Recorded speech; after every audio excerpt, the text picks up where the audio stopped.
Welcome to the FloridaDefense.com podcast. With over 30 years of strong defense and over 30 years of even stronger results, with FloridaDefense.com, you'll never believe you can't win. All right, you are listening to the FloridaDefense.com podcast. We are speaking to St. Petersburg sexual battery defense lawyer Mike Kinney at the Bauer, Kreider & Perry law firm. Mike, how are you? I'm very well. How are you doing? I'm doing well. Well, today we're going to be talking about sex crimes versus kids, but I want to just kind of throw out there, I know you guys have multiple offices. You kind of cover a wide area there in the greater Tampa area. Sure. Could you mention well, first of all, let's talk about the offices that you have and then Sure. some of the other areas that you target. Well, we have an office in Hillsborough County, and that office is actually right across the street from the courthouse on Twig Street in Tampa. So that office is kind of designed for our Tampa clients and our Tampa type cases, which covers anything from Plant City, Wesley Chapel, New Tampa, obviously the entire Tampa area. We have an office in Clearwater, and that's kind of more of our Pinellas County office, and obviously it's going to cover all of your cases throughout Pinellas County, which will be Clearwater, Clearwater Beach, St. Petersburg, St. Pete Beach, Largo, Tarpon Springs. You've got Pinellas Park, Kenneth City. Obviously, Pinellas County is a large area, and we definitely cover a lot of cases throughout the county there. We have two offices in Pasco County. We have one in Port Richey and one in Trinity, Florida. And obviously our Pasco County reach covers Newport Richey, Dade City, Port Richey, Holiday. And the Port Richey office also covers Brooksville cases, which I tend to handle on a repeat basis. And the main area in the Hernando County that I cover is going to be Brooksville. And obviously then we have our Trinity office, and our Trinity office also covers, because we do a lot of work in Pasco County, covers the same places in Pasco County, Newport Richey, Port Richey, Holiday, Dade City, Hudson.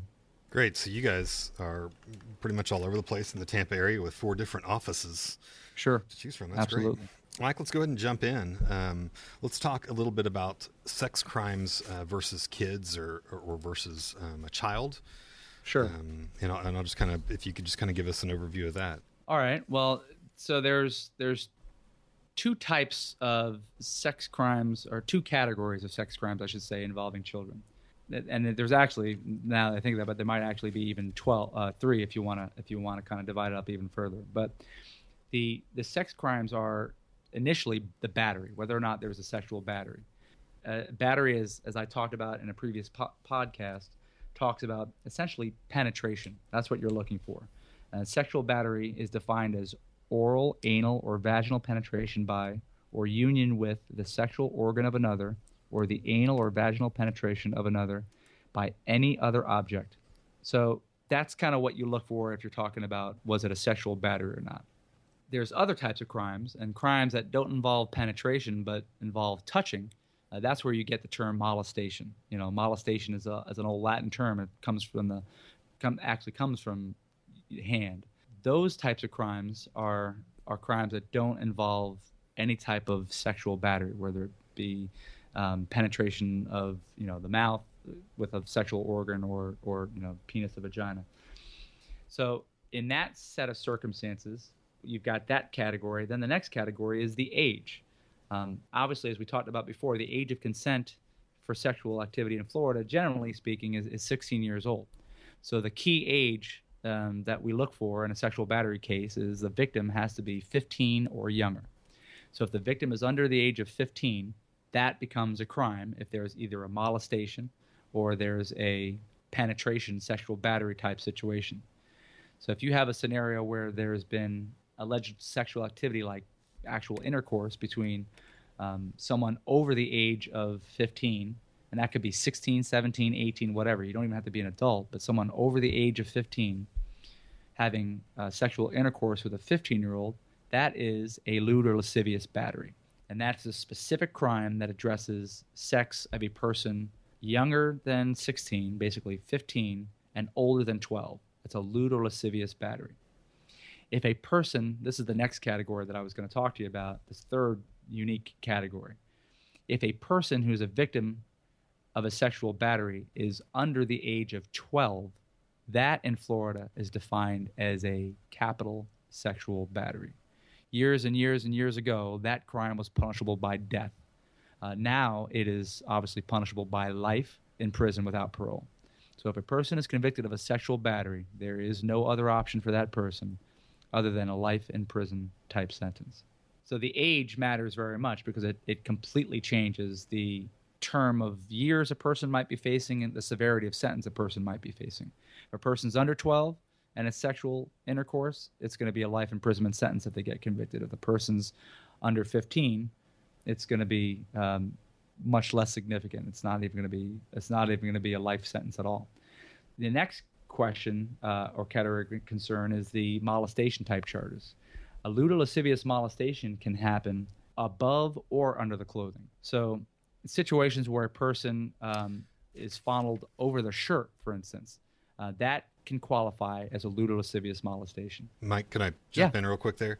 And that is similar to, you said that you don't necessarily have indecent exposure there in Florida, but that's kind of what that's referring to, correct? No, that's another unique. Okay, sorry. It's not really a crime where there's contact with another person. Okay. But in Florida, there's obviously everyone can imagine there's crimes that involve people exposing themselves to other folks. Right. In Florida, that's called a lewd or lascivious exhibition. Okay. And the lewd or lascivious exhibition, the key phrase there is lewd or lascivious, that the person is exposing him or herself in a lewd or lascivious manner, which means of a sexually oriented nature. For instance, give you an idea, a guy who's driving on a long trip who had a lot to drink beverage-wise and needs to get out of the car and use the facilities of the forest, that person is not committing a lewd or lascivious exhibition if he gets caught by police urinating on the side of the road. Okay. Now, there is another crime for that. That's generally speaking, that's a disorderly conduct type crime.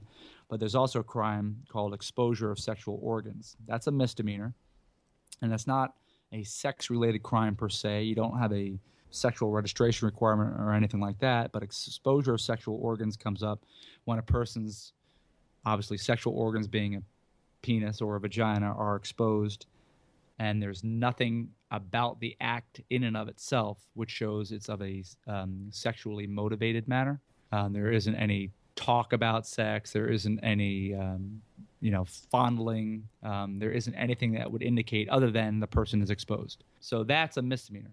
But if a person, exposes himself and he exposes himself to a person under the age of 16, that's when you start to get into the lewd or lascivious exhibition problem. That's when you get to the felony aspect of it.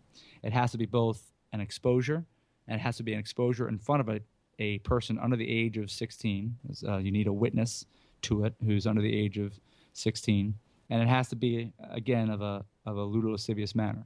So it's got to be something that is sexually oriented.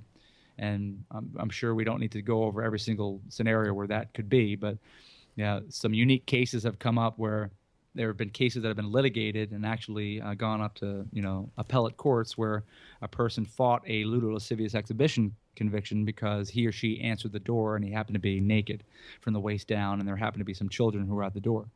And some discussion about those cases talked about how he might have been in his own home, but he clearly knew that there was children coming to the door to sell something, sell raffle tickets, Girl Scout cookies, and even talked about whether or not there was the sexual organ itself was flaccid or not.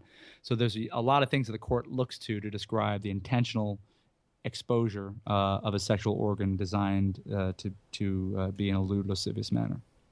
One thing we didn't talk about is child pornography, right?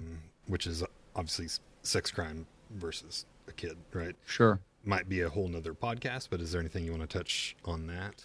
Well, the and we kind of had a podcast once before talking about computer crimes, but the issue about possession of child pornography, the basic idea behind it is the person either has an image either on on paper, tangible, like he can hold it, or he or she has it in his computer, and they're images of children. And they're not photographs of baby pictures, right?